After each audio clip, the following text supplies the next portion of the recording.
akan ada film yang mau tayang ini. Yes. Itu film horor. Dan ini kayaknya pertama kali pengalaman tak jadi pemeran film horor. Betul. Ceritain dikit dong, itu film apa dan bagaimana, sedikit apa yang unik di balik layarnya itu. Banyak orang yang lupa ya Kak Ijal bahwa tujuan dari public speaking itu kan jadi orang bukan sekedar dia ngomongnya cepat, dia percaya diri yang tadi Kak Ijal bilang, dia bisa heboh, bisa semuanya hidup suasananya bla bla bla. Padahal itu. Nah ini ngomong-ngomong soal film ini Kakak. Ya. Dari semua yang kita kerjakan itu Kakak Filza, yang mana lebih challenging, yang mana lebih punya tantangan, dan itu Filza Burhan banget itu barang. Makanya sampai sekarang Filza tuh selalu berpendapat bahwa setiap kita ingin berbicara, ingat dulu, pikirkan terlebih dahulu 3 hal. Dan Papa itu mengalami banyak kejadian yang unik lah gitu Kak. Contoh misalkan lagi film horor, ini berbeda dengan film horor yang pada umumnya gitu ya. Bukan semua punya ciri khas masing-masing. Cuman menurut Filza sendiri, saatnya bilang kamu kelas. Halo Cika, kembali lagi di Kamu Kelas Podcast bersama saya Rizal Jamal. Alhamdulillah akhirnya bisa juga diundang orang ini, teman saya luar biasa. Udah berapa kali janjian tapi baru kesampaian. Mumpung ada momentum yang pas dan masih momen perayaan Idul Fitri, luar biasa. Oleh karena itu saya akan present beliau, karena ini merupakan seorang influencer, bisa dikatakan selebgram. Beliau juga merupakan aktor ya, seorang aktris, dan juga sebagai seorang bangkir. Tapi sebentar kita akan present melalui sebuah pantun. Bunga mawar, bunga melati, bunga jatuh di bawah dahan. Sungguh senang rasanya hati, sudah datang Kakak Filza Burhan. Cakep. Assalamualaikum Kakak Filza. Waalaikumsalam warahmatullahi wabarakatuh. Masya Allah. Assalamualaikum semuanya. Anu baik ji, luar biasa. Anu baik ji, gaskan wi. Terima kasih sudah diundang. Siap Kakak. Makasih banyak Kakak Filza. Sempat kita kontak-kontakan agak lama ya. Ya akhirnya baru di momen ini. Alhamdulillah. Ini senang sekali nih bisa diundang sama konten kreator hebat kita asal Sulawesi Selatan. Ini berat sekali nih. Beliau sudah begini, sudah berat sekali nih. Kakak Filza, saya cukup sering riset tentang Kakak Filza. Saya jatuh cinta waktu kan pertama Kakak Filza kan memang orang UNAS juga kan? Betul Alma Mater Merah. Kita alma maternya sama ya. Sama. Dan waktu itu momen film yang saya betul-betul excited sama Kakak Filza waktu Maipati. Maipa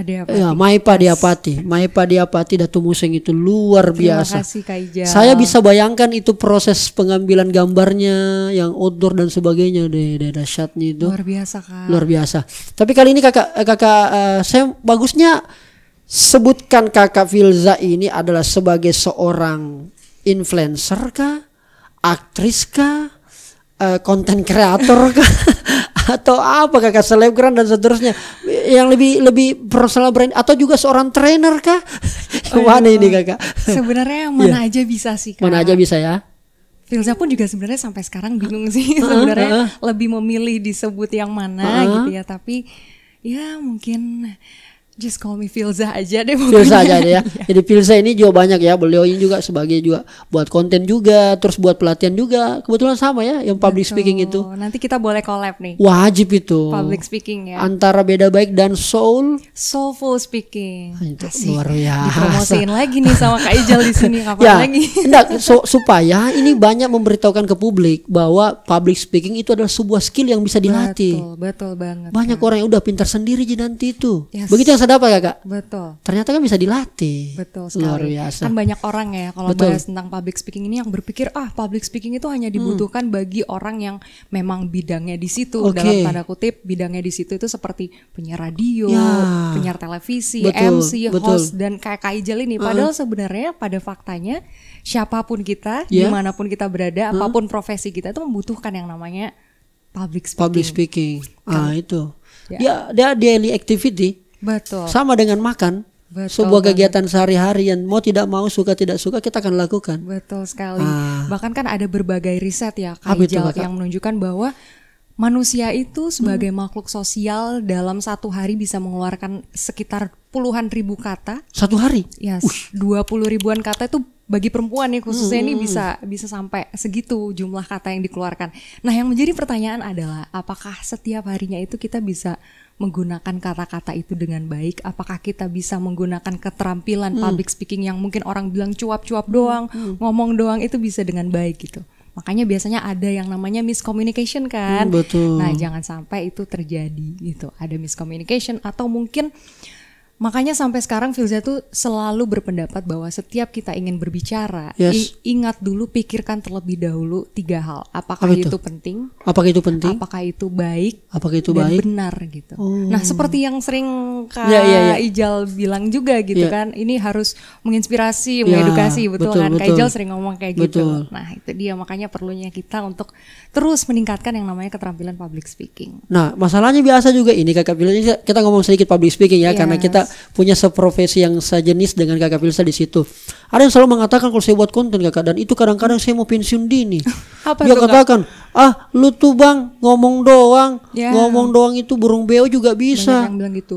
Saya dikata-katakan, aduh gimana ya. Saya mau balas tapi saya balas dalam hati aja, nggak enak kalau saya balas komennya kan, nanti kelihatan bahwa karena kalau saya balas maka sebenarnya saya lebih buruk dibanding yang berkomentar itu. Dalam hati saya, kok kira ini bicara gampang gitu? Nggak bisa, asal kita sampaikan butuh ada latihannya. Betul, dan butuh pengalaman, riset dan sebagainya. Harus mengenali audiensnya dulu siapa, targetnya siapa gitu ya. Betul, makanya saya sampaikan berapa kali, semua orang bisa bicara, betul. Burung beo pun bisa. Tapi berbicara di depan umum tunggu dulu. Betul. Tidak semua orang bisa. Setuju nggak? Setuju banget. Ngomong asal ngomong cuap-cuap doang bisa banget. Tapi betul. It means nggak ada isinya, nggak menarik dan nggak impactful.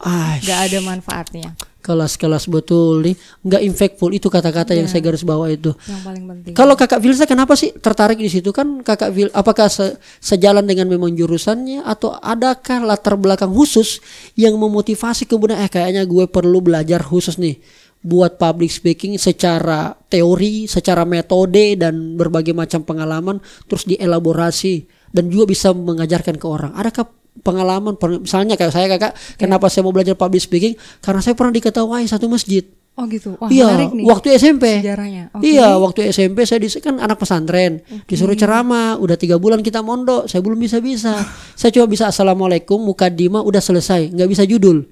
Saya diberikan waktu berdiri 21 menit nggak mengeluarkan kata-kata, seluruh keringat dari ujung rambut sampai ujung kaki keluar semua. Setelah itu saya nangis, berkolaborasilah keringat dan air mata. Di situ saya dikatakan, waduh kau memang bodoh, kau nggak bisa bicara, nggak bisa. Di situ saya, aduh. Itulah yang membuat saya harus jago bicara. Saya belajar melalui buku lah macam-macam. Besar, kuliah dan sebagainya. Banyak yang minta.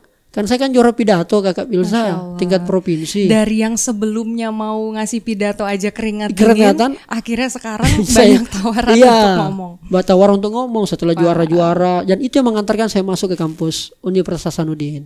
Gara-gara prestasi di bidang itu melalui jalur PSK kan. Ini cerita nanti Kakak Filza saya dengar ceritanya ya. Siap. Itulah latar belakang khusus. Setelah itu berkembang karena saya suka teater. Saya bermain teater lah, dari teater kampus Unaus, tampil kiri kanan, suka acting juga karena saya suka kesenian. Setelah itu 2016 banyak guru-guru yang suka hubungi saya. Kak Rijal, bisa nggak ngajar guru-guru di sekolah kami? Ngajar apa Pak?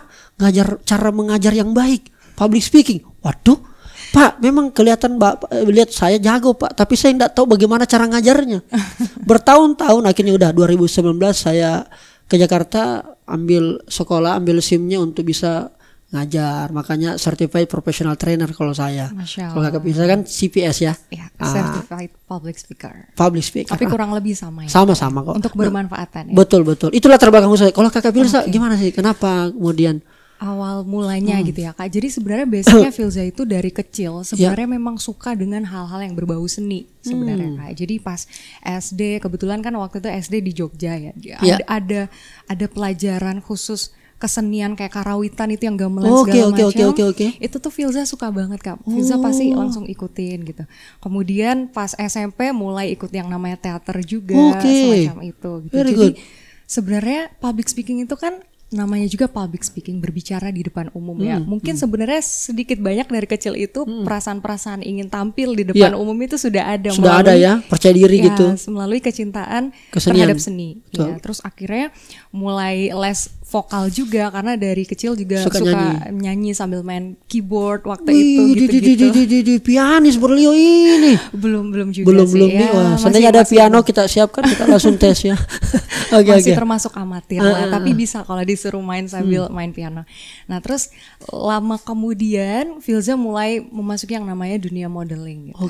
Jadi waktu itu pas kelas 1 SMA kalau nggak salah, jadi udah mulai ikut-ikut kayak beauty pageant gitu Kak di Makassar, karena udah di Makassar, dan alhamdulillah memang Papa dan Mama Filza setia menemani kemanapun, ngikutin support penuh. Jadi waktu itu karena belum tahu ini anak kira-kira fokusnya suka akan di mana gitu ya, walaupun udah ketahuan di dunia seni gitu, tapi tetap diikutin modeling, diikutin ABC gitu, jadi biar ketahuan nanti akhirnya ternyata suka bangetnya di mana gitu. Makanya sempat ya ikut Miss Indonesia. Miss Indonesia. Wah, makanya pas SMA itu cita-cita untuk jadi ikut Miss Indonesia itu ya salah satunya ngikutin beauty pageant yang ada di Makassar atau Sulsel dulu Kak, kayak Putri Pariwisata. Terus sempat ikut yang namanya Duta Budaya juga. Gitu. Mikirnya waktu itu nanti kalau udah umur 17 ke atas udah bisa memenuhi kriteria, coba deh ikut Miss Indonesia. Tapi kalau mengenai kepercayaan diri ya, tadi kan Kak Ijal sempat bilang udah mulai percaya diri. Sebenarnya nggak banget juga gitu Kak, karena basicnya Filza itu ya mungkin kita nggak bisa benar-benar menentukan diri ini sebagai extrovert atau introvert ya. Tapi kalau Filza pribadi nih ngelihat Filza itu ambivert, tapi dominan introvertnya. Jadi sebenarnya kalau kayak tampil di depan umum itu agak PR sih dulu Kak untuk memiliki kepercayaan diri yang besar ya. Mungkin kurang lebih kayak Kak Ijal dulu kan yang sampai keringet dingin. Keringat saya Pak. Pipi gemeteran saat ngomong, tangan dingin gitu-gitu. Nah, pas ikut Miss Indonesia, alhamdulillah mewakili Sulawesi Selatan gitu ya. Bahkan waktu itu belum 17 tahun. Waktu itu umur 16 tahun. Tahun 2013 pas kelas 3 SMA. Still young ya. Alright. Dan waktu itu the youngest contestant di Miss Indonesia. Keren. Jadi semuanya pas lagi ngumpulin data nih, data diri gitu ya. Satu-satunya yang nggak punya KTP waktu itu Filza. Semuanya ada KTP-nya saudara. Belum 17 tahun. Ya. Nah, pas di Miss Indonesia itu Kak Filza jadi semakin menyentuh yang namanya public speaking gitu. Karena kan kita dituntut waktu itu bisa mengadvokasikan sesuatu gitu. Presentation, kita ketemu banyak orang gitu. Dan sebenarnya saat Grand Final Miss Indonesia itu salah satu momen yang mirip sama momennya Kak Ijal tadi. Ketika kita dicela, justru kita di situ jadi motivated untuk belajar. Contoh saat Grand Final. Filza waktu itu lagi jawab pertanyaan nih Kak. Masih ingat pertanyaannya? Pertanyaannya kurang lebih bagaimana caranya, waktu itu udah pertanyaan yang dewasa lagi kan untuk umur 16 tahun, gimana caranya agar orang tua muda itu bisa raising anaknya dengan baik gitu, dengan kondisi yang saat itu bla bla bla gitu. Pertanyaan yang cukup menguras otaknya Filza pasti itu di usia itu. Sebenarnya poin dari pertanyaan itu Filza bisa jawab saat itu, cuman mungkin caranya, intonasinya segala macam ya karena kan belum belajar pengalaman juga belum maksimal. Dengan public speaking gitu ya. Jawabnya? Terus sama hostnya itu tuh digangguin. Jadi setelah Filza jawab terus dia langsung gini, perhatian. Langsung kayak gitu, yang kayak Filza tuh dianalogikan sebagai tadi habis ngasih pengumuman apa ya, ngejawab pertanyaan atau ngasih pengumuman gitu, tapi in mocking way, jadi kayak bercandain kayak gitu, jok-jok begitu ya. Iya, jadi itu yang melekat.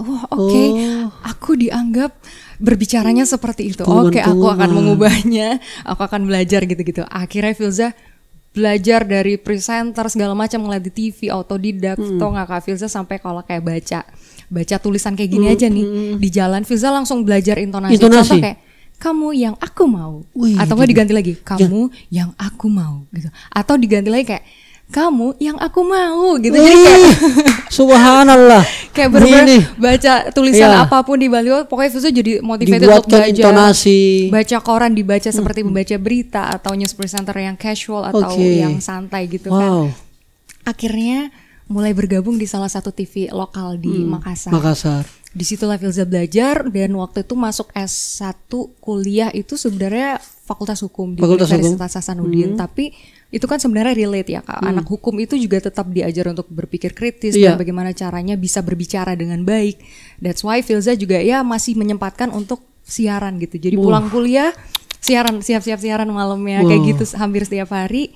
Akhirnya semakin suka nih sama yang namanya public speaking gitu. Cuman ya seiring berjalannya waktu merasa bukannya tidak puas ya, tapi merasa ada challenge baru setiap masanya kan Kak. Kayak oke, kayaknya I'm not enough ketika Filza hanya bisa menjadi seorang public speaker, tapi bagaimana caranya biar public speaker ini, Filza ini bisa menciptakan public speaker yang lainnya gitu. Betul.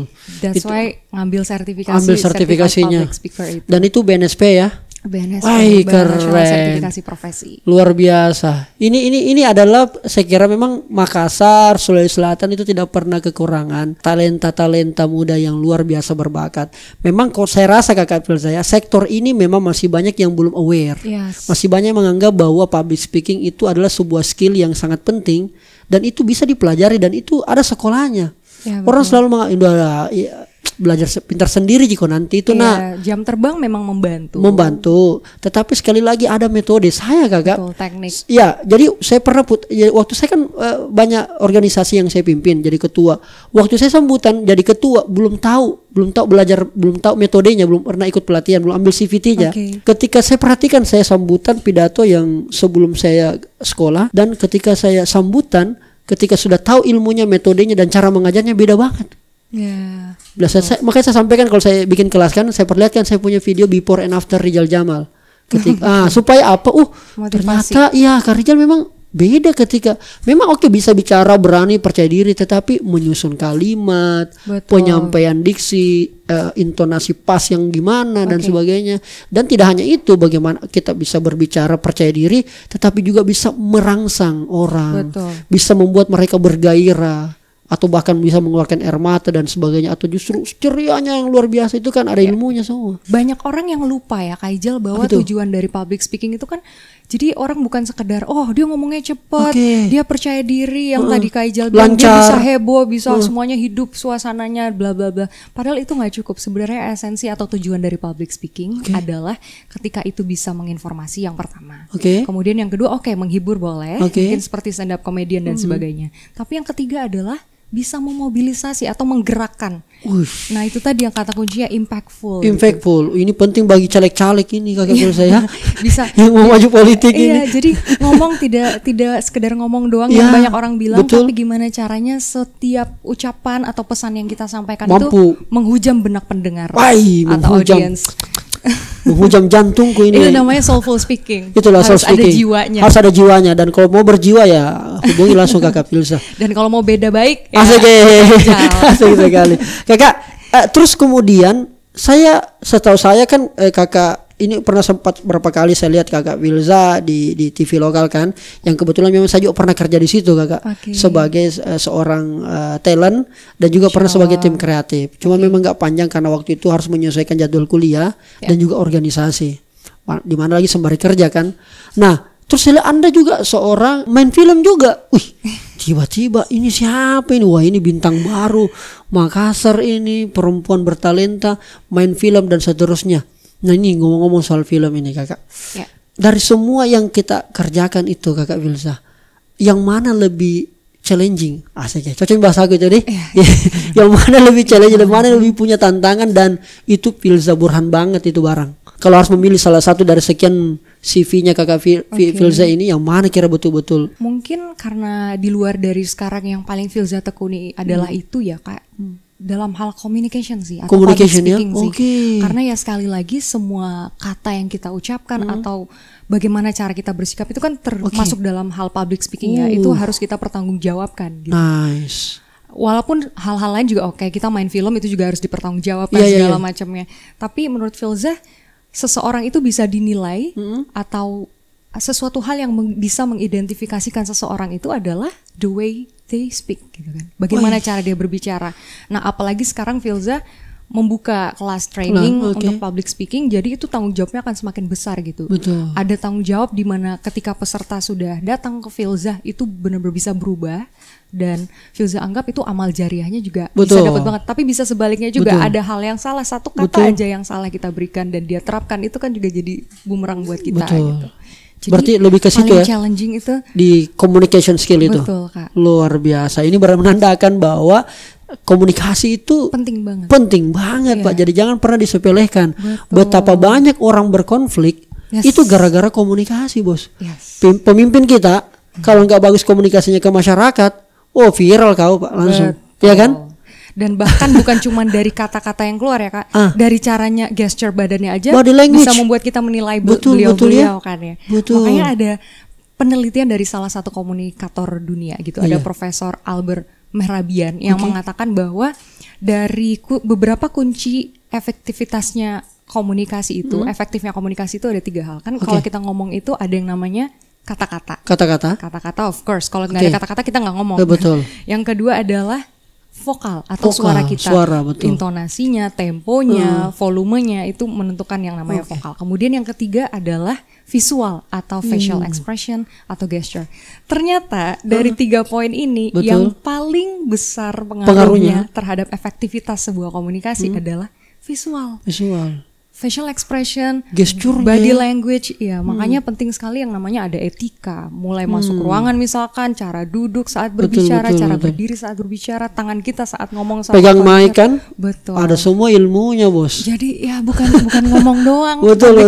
yang sebenarnya itu walaupun kita selalu dikatakan kamu tuh Jal, kamu tuh Filzah misalnya ya, kamu tuh ngomong doang. Ya saya selalu balas, Kak Rijal tuh ngomong doang. Iya, gue memang ngomong doang, tapi hasilnya nggak doang. Saya bilang begitu. Maksudnya hasilnya itu nggak sekedar begitu, tapi luar biasa. Anda bisa cek. Filzah ini salah satu followers Kak Ijal yang benar-benar sangat salut loh dengan konten-konten Kak Ijal. Kayak Filzah tuh melihat Kak Ijal ya Kak, jujur nih teman-teman nih. Kalau ngeliat ini, wah ini sebenarnya content creator yang salah satu yang Filzah jadikan inspirasi gitu. Karena ketika kemampuan public speaking Kak Ijal itu Kak Ijal gunakan untuk memberikan informasi kepada orang. Pertama itu udah dapet, yang kedua menggerakkan gitu. Jadi impactful, memberikan dampak. Orang jadi tercerahkan sama suatu hal. Sesimpel dengan Kak Ijal misalkan wawancara siapapun di podcast Kamu Kelas ini, kemudian orang jadi tergerakkan, jadi dapat ilmu baru, atau bahkan menerapkannya juga gitu dari hal-hal positif yang udah dibahas. Itu kan luar biasa Kak amal jariahnya. Salah satu impact yang paling saya rasa Kak Ida, anggaplah kalau kita singgung tadi soal podcast, itu ternyata banyak sekali yang DM saya ini, para subscriber dari Kamu Kelas ini, YouTube Rijal Jamal ini, itu banyak anak-anak daerah sekarang itu mau bikin podcast di daerah. Terinspirasi Kak Rijal, apa alat yang dipakai Kak Rijal, bagaimana cara memulai Kak Rijal, gimana apa segala macam. Kenapa kok pengen juga? Saya bilang, karena sering nonton konten tak Kak. Akhirnya saya termotivasi. Saya bilang inilah pekerjaan berat yang harus kita, makanya saya tidak hanya banyak di Makassar Kak biasa, tapi ke daerah-daerah juga. Karena menurut saya inti dari daerah kita ini ada di daerah-daerah. Maksudnya inti dari Sulawesi Selatan ini ada di desa, di daerah-daerah terpencil. Mereka juga harus punya dream. Walaupun lahir di desa, tapi mimpinya harus dunia. Kan kira-kira salah satu yang bisa kita gerakkan kemampuan itu tadi, communication skill, public speaking. Kan Kakak Filzah mungkin tahu, if you can speak, you can influence. Betul.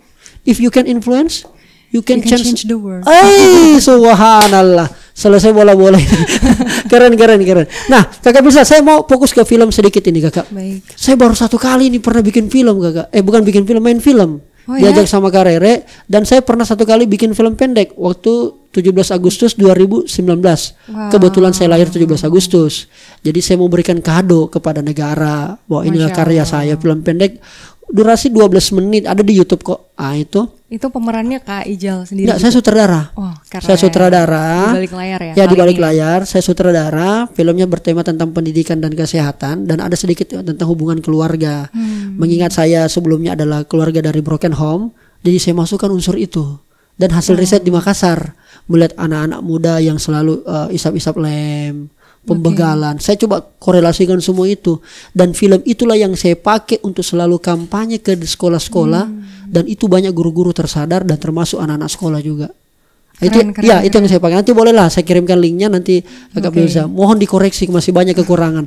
Dan gara-gara film itu Kakak Filzah, salah satu investor dari Jakarta, orang Bugis, itu datang ke Makassar. Dia mau film pendek saya ini untuk di layar lebarkan. Wow. Saya ini bukan orang sineas Kak Bilsa. Saya nggak sekolah film, alat aja pinjam. 99% itu semuanya amatiran.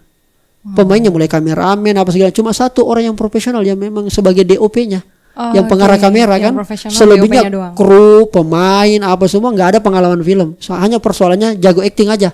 Anak teater, karena saya biasanya jadi ambil anak-anak teater nih, mau panggil selebgram, aduh bayarannya agak-agak gimana gitu. Jadi udah saya coba tes, ternyata impactful. Tapi semua yang berada dalam tim itu bekerja dengan passion kan? Bekerja dengan passion. Itulah makanya passion beats talent ya. Subhanallah, best talented ya. Karena kalau saya mau, karena mereka mau belajar. Jadi dia semua mau coba semangat. Beda kalau orang, mohon maaf ya, beda kalau orang yang sudah punya segalanya, tiba-tiba diarahkan hanya orang kayak saya yang kira-kira hanya punya semangat, pasti akan nggak ketemu ya gitu. Nah, Kakak Filza, itu orang main film susah kah?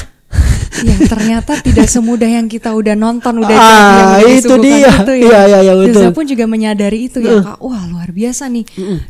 Di layar kaca yang kita lihat itu misalkan durasinya cuma 1 menit, ternyata bisa tuh ada satu scene yang di shoot itu butuh waktu 1 hari. Wah, 1 hari? Ada. Berarti berulang-ulang dong ya? Yes.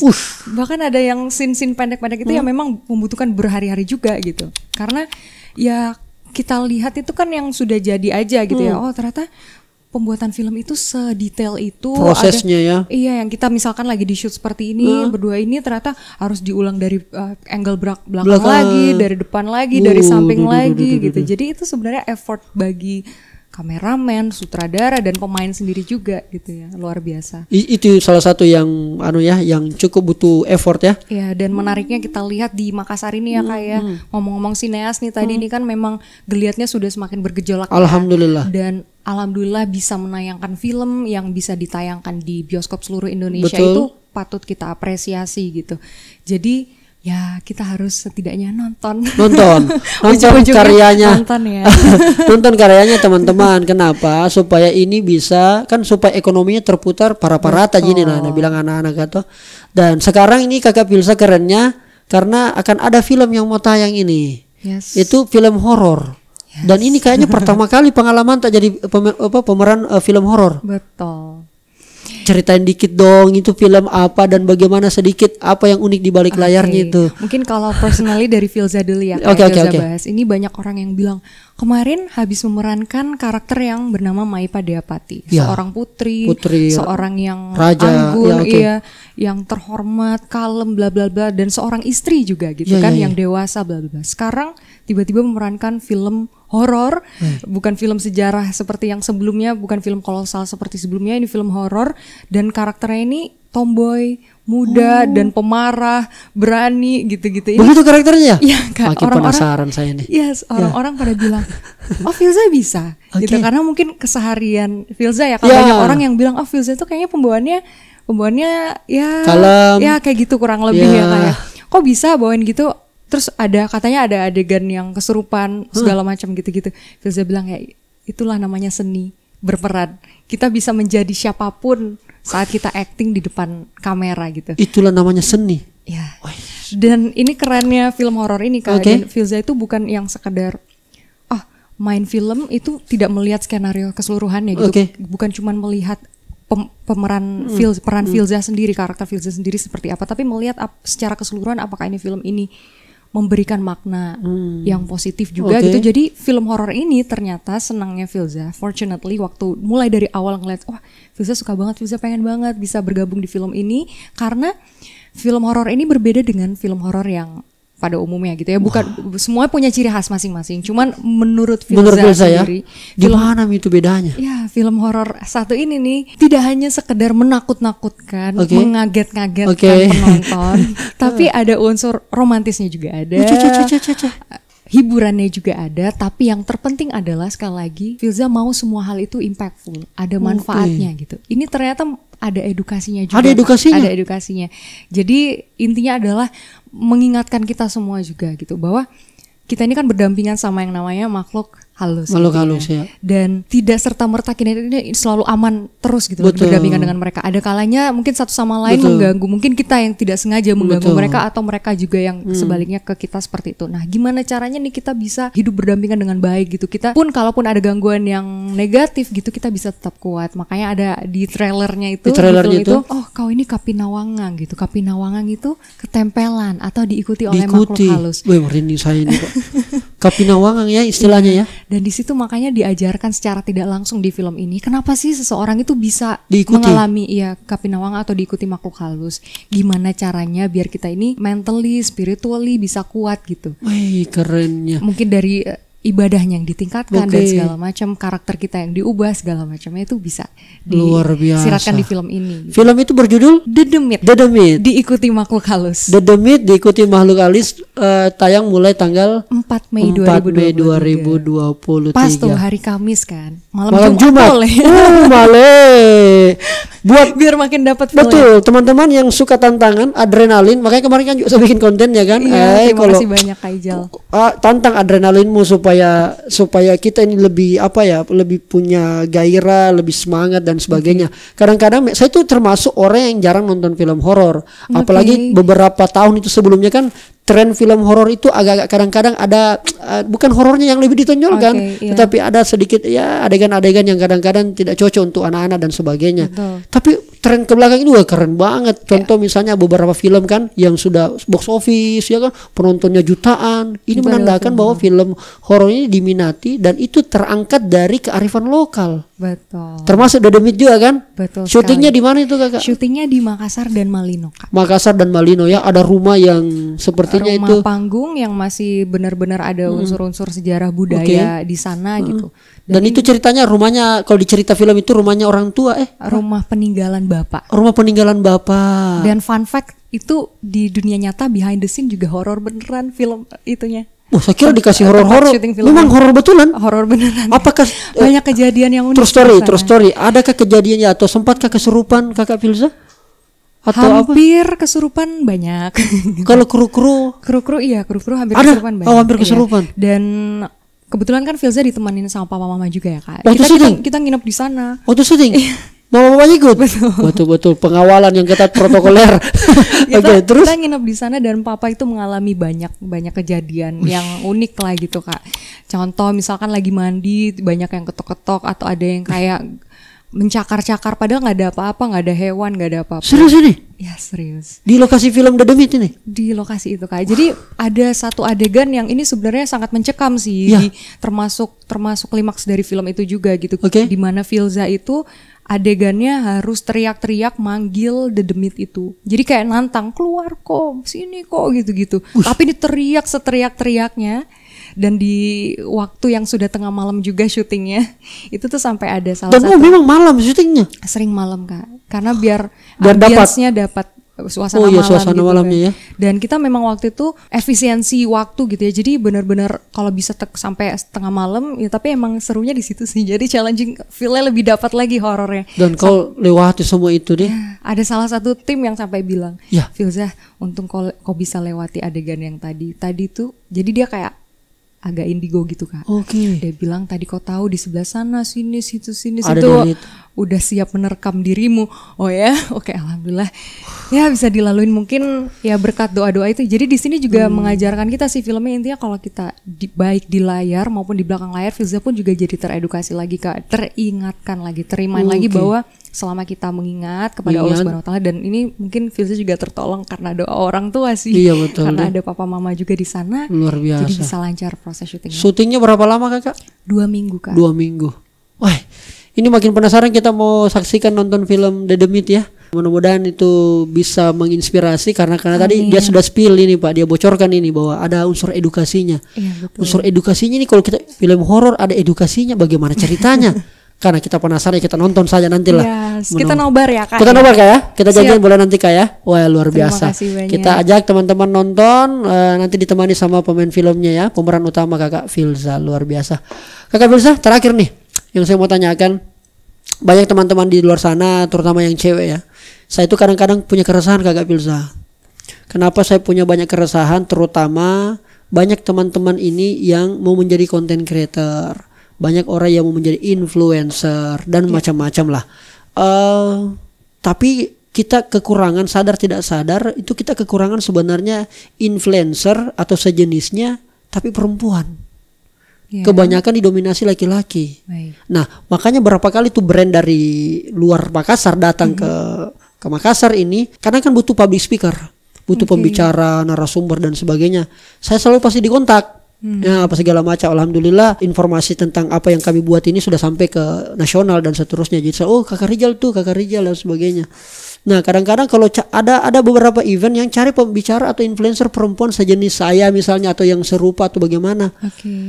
Saya kadang-kadang bukan kadang-kadang, mereka itu sulit menemukan. Bagaimana sebaiknya ini Kakak Filsa? Sekaligus sebenarnya saya justru ingin tantang Kakak Filsa di situ untuk berani menembus ini, karena kan kebanyakan itu perempuan punya seliat ya. Ndak enak Kak mau bikin konten mengedukasi, terutama yang agak-agak sedikit nyerempet ke ranah-ranah yang lagi dibicarakan banyak orang. Karena kenapa? Nanti apa nabilane Kak orang? Insecure Kak, nanti banyak celah-celah Kak. Begitu yang saya lihat sih kebanyakan. Ketika ada beberapa teman-teman saya ajak selebgram ya untuk coba kita bikin konten-konten yang agak lebih ini sesuai dengan karakter kita saja, biar ada referensinya anak-anak sekolah kita ya toh. Kalau komedi kan sudah full, hampir banyak sekali kalau komedi di sini, dan itu yang masih kurang. Konten kreator di bidang edukasi tapi yang kreatif. Apa sarannya Kakak Filsa terutama buat perempuan gitu? Intinya ya sudah jelas pasti harus percaya diri ya. Karena kalau Filsa lihat sendiri, Kak Ijal sebenarnya di Makassar itu yang berpotensi sangat banyak. Banyak betul. Cuman mungkin masih banyak yang lebih memikirkan fisik aja gitu. Jadi kayak yang di up itu ya bener-bener fashion, it's not wrong gitu. Fashion juga memang dibutuhkan gitu ya. Tapi banyak dari konten kreator yang fokus pada fisiknya doang. Jadi kayak upload nggak apa-apa sebenarnya, bukannya menjudge ya. Upload selfie sebanyak-banyaknya boleh, tapi ya mungkin personally kembali ke Filsa sendiri. Kalau Filsa pribadi ya, alangkah baiknya ketika platform social media kita itu bisa digunakan yaitu tadi untuk memberikan dampak gitu. Ya salah satunya dengan seperti Kak Ijal membuat konten-konten edukatif, inspiratif gitu-gitu. Ya, kadang-kadang provokatif juga sedikit. Provokatif, kontroversial ya. Tapi kontroversial dikasih kesempatan panggung untuk orang-orang untuk mengklarifikasi, untuk meluruskan ya. Karena anu baik ji. Kamu kelas. Masuk lagi. Nah terus Filsa pun juga sebenarnya dulu bisa dikatakan hampir yang namanya insecure ya. Tapi karena orang Makassar itu kan kita lihat kita di Makassar, kita orang lokal, bukan orang nasional gitu. Padahal jangan salah, kita ini sebenarnya banyak sekali yang punya potensi yang bahkan bisa diakui secara nasional dan lebih gitu. Contoh hal kecil yang jadi motivasi buat Filsa sendiri, ada waktu itu salah satu queen dari seorang beauty pageant gitu. Di Jakarta kita udah ketahui udah banyak banget kan public speaker atau public speaking trainer gitu tapi ada beberapa ya Kak Ijal juga begitu kan, ada beberapa dari daerah atau bahkan dari Jakarta yang mendatangi kita untuk belajar public speaking bareng kita gitu. Nah di situ sebenarnya Filsa jadi termotivasi, dan mereka ini pun tidak sedikit yang mengakui bahwa ternyata I got treasure di Makassar. Dia kayak mengistilahkan Filsa waktu itu Masya Allah hidden gem. Jadi kayak ternyata di Makassar ada Ji gitu. Makanya samalah yang kayak Ijal alami, bahkan lebih banyak gitu ya orang yang ternyata di Makassar ada Ji Kak Ijal gitu. Nah kenapa tidak yang perempuan-perempuan ini kita lebih aktif lagi. Dan sebenarnya ini juga buat reminder juga buat Filsa sih Kak, mungkin harus lebih aktif lagi. Saya dorong Ki kalau itu Kakak Filsa. Makasih. Saya rekomendasikan nih. Mohon bimbingannya. Sama-sama kita sama-sama belajar, dan makanya segera ini adalah panggung kolaborasi pertama melalui sebuah podcast Kamu Kelas. Next kita perlu atur sedemikian rupa. Karena semua demi kepentingan baik ini gaskan gitu. Ya, mungkin sedikit nambahin lagi. Boleh Kak. Nah, tadi kenapa sih yang jadi kendala itu? Karena banyak dari kita yang ingin ataupun sudah menjadi content creator atau influencer itu yang lebih mengutamakan kuantitas daripada kualitas. Jadi banyak nih followers. Iya gitu. Betul. Saya sudah eksis, cantik mak, ada. keren mak, gitu bla bla bla gitu kan. Ya udah ini aja yang saya suguhkan terus, banyak yang kayak gitu kan. Baik, jangan sampai. Itu aja yang disuguhkan di platformnya gitu, di etalase. Jadi kan itu Instagram misalkan, TikTok, YouTube itu kan etalase kita sebenarnya. Betul. Jadi ya alangkah baiknya kalau lebih banyak disisipkan lagi konten edukatif gitu. Jadi kualitasnya bertambah, kualitasnya oke, kuantitasnya juga oke, alhamdulillah. Betul. Jangan hanya yang diumbar yang fisik-fisik saja kakak ya. Betul. Tapi isinya juga kalau bisa dimaksimalkan, yakinnya bisa berdampak ataupun impactful. Dan ada juga yang namanya etika. Itu dia. Etika bersosial media, Betul. etika digital. Karena banyak nih kemudian orang akhirnya ya itu tadi. Saya permohonan maaf, saya meminta maaf. Aku ujung-ujungnya kan begitu, klarifikasi di kantor polisi gara-gara postingan, captionnya apa segala macam-macam. Alhamdulillah, thank you banget kakak Filsa Burhan sudah datang ke Kamu Kelas. Senang sekali ketemu dengan kita. Insya Allah mudah-mudahan bisa kita kolaborasi. Buat yang penasaran atau mungkin mau tanya-tanya atau bahkan mungkin tidak setuju dengan statementnya kakak Filsa, silakan tulis di kolom komentar, dan alamat Instagramnya kakak Filsa saya tulis di description box di bawah. Jadi yang mau langsung kepo-kepoin langsung bikin oke, dan saatnya bilang kamu kelas. Kamu kelas. Thank you kakak Filsa, luar biasa. Ijal. Alright. Saatnya bilang kamu kelas.